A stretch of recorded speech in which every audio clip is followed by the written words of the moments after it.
Bangladesh supreme court এদেশের নাগরিক অধিকার রক্ষার জন্য স্বতন্ত্র প্রহরীর মতো কাজ করে। বাংলাদেশ সুপ্রিম কোর্ট সংবিধানের অভিভাবক। আমার নিয়োগের পরে আপনারা জিজ্ঞাসা করেছিলেন সুপ্রিম কোর্ট এই অবস্থায় আপনার মতামত কি।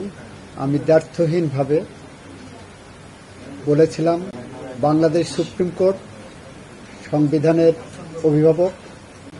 বাংলাদেশ সুপ্রিম কোর্ট এদেশের নাগরিক অধিকার রক্ষার জন্য স্বতন্ত্র প্রহরীর মতো কাজ করে। সেই সুপ্রিম কোর্ট বন্ধ থাকা উচিত না, বিশেষ করে রিট বেঞ্চ, যেখানে মানুষের মৌলিক অধিকার বলবৎ রাখা হয়। জরুরি অবস্থায় ভ্যাকেশন বেঞ্চ থাকতে পারে, এটা আমরা বলেছিলাম। আমি আশা করি ইতিমধ্যেই কিছুটা সংকট কেটেছে মনে হয়, এবং সরকার দ্রুত পদক্ষেপ নিয়েছেন সুপ্রিম কোর্টকে, মানুষের আস্থার জায়গাকে অতি দ্রুত চালু করার জন্য। আপনারা দেখেছেন ছাত্র আন্দোলনের কারণে তাদের দাবির মুখে এখানে সুপ্রিম কোর্টের সংস্কারের একটা উদ্যোগ সরকার গ্রহণ করেছেন। ইতিমধ্যে একজন মাননীয় প্রধান বিচারপতিকে নিয়োগ করেছেন।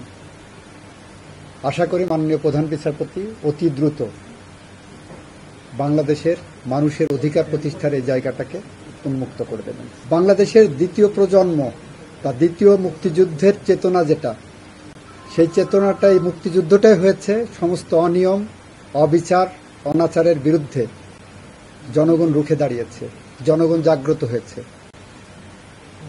আশা করি এই দেশ, এই সরকার, এই বিচার বিভাগ বাংলাদেশের মানুষের সে আশা আলোর দ্বারা প্রভাবিত হয়ে বাংলাদেশে অধিকার প্রতিষ্ঠার জন্য সামনের দিকে এগিয়ে যাবে।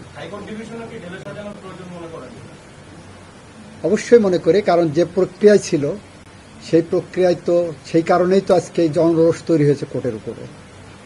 সেই কারণেই তো গোটা দেশের জনরোষ তৈরি হয়েছে। তাহলে কেন হাইকোর্ট বিভাগ কেনই হবে না? সব জায়গায় সংস্কার প্রয়োজন। নতুন প্রধান বিচারপতি সম্পর্কে আপনার মূল্যায়ন